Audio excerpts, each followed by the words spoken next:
Hello, मैं हूं doctor Vipin Kumar और मेरे इस यूट्यूब चैनल पर बात होगी मेंटल हेल्थ की और उससे जुड़ी सारी जानकारियां आप पा सकेंगे। तो किसी मनोचिकित्सक की तरह मुझे भी इस बात का या इस सवाल का सामना बहुत बार करना पड़ता है कि सर दवाइयाँ कब तक चलेंगी?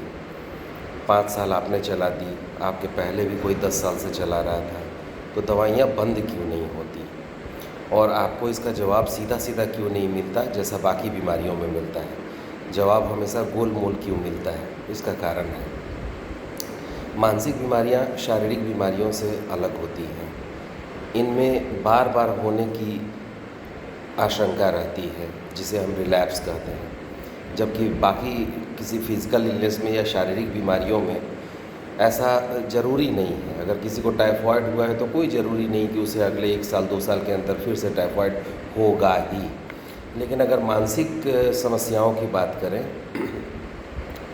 तो अगर किसी को डिप्रेशन हो, एंग्ज़ायटी हो, फ़ोबिया हो या साइकोसिस हो, मूड डिसऑर्डर हो और वैसे पेशेंट को अगर हम फ़ॉलो अप करके देखें 1 साल, 6 महीने, 5 साल, 10 साल, तो हम ये पाते हैं कि 6 महीने के अंदर लगभग 30% लोग वापस सिम्पटम्स लेकर आ जाते हैं। 1 साल अगर देखें तो 50% के आसपास और अगर 5 साल 10 साल देखें तो लगभग सारे लोगों में रिलैप्स हो चुका होता है।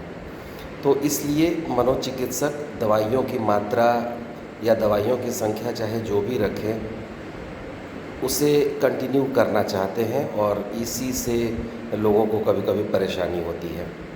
इसमें कोई शक नहीं कि लंबा इलाज आर्थिक परेशानियां भी लेकर आता है, लेकिन मन के बिना या मानसिक स्वास्थ्य के बिना तो जीवन की कल्पना ही असंभव है। तो इस लिहाज से देखा जाए तो लंबा मानसिक इलाज भी किफ़ायती ही कहा जाएगा। और इलाज कब तक चले इसको लेके कई अध्ययन हो चुके हैं।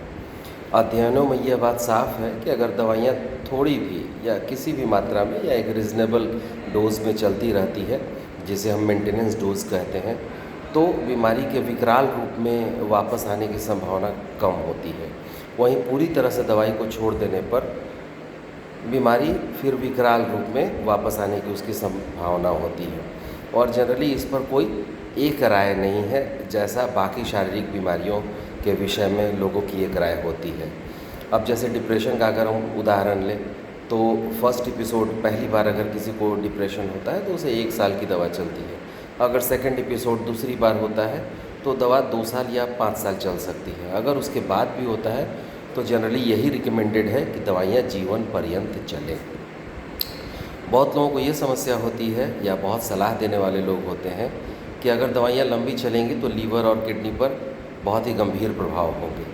लेकिन मैं इससे उतना सहमत नहीं हूँ, क्योंकि मनोचिकित्सक समय समय पर रूटीन टेस्ट कराकर ये देखते भी रहते हैं कि किसी को कोई समस्या तो नहीं हो रही है लीवर, किडनी में, ब्लड में, किसी भी तरह से लिपिड प्रोफाइल में, या वज़न करके देखते रहते हैं, बीपी पर नज़र रखते हैं।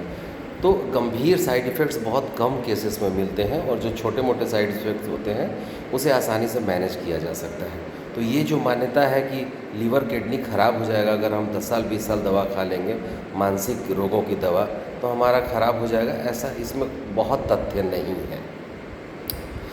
मानसिक रोगों की दवाइयाँ बाकी दवाइयों से भिन्न होती हैं। ये बनती ही हैं लंबे समय तक चलने के लिए। अगर ज़रूरत पड़े तो इन्हें जीवन भर खाया जा सकता है, इनका सेवन किया जा सकता है। अगर डॉक्टर के सलाह में रहें और उनसे समय समय पर मिलते रहें, उनकी सलाह मानें, तो गंभीर दुष्प्रभाव देखने के बहुत ही कम चांस रहेंगे। तो इसके बारे में आप निश्चिंत रह सकते हैं। धन्यवाद।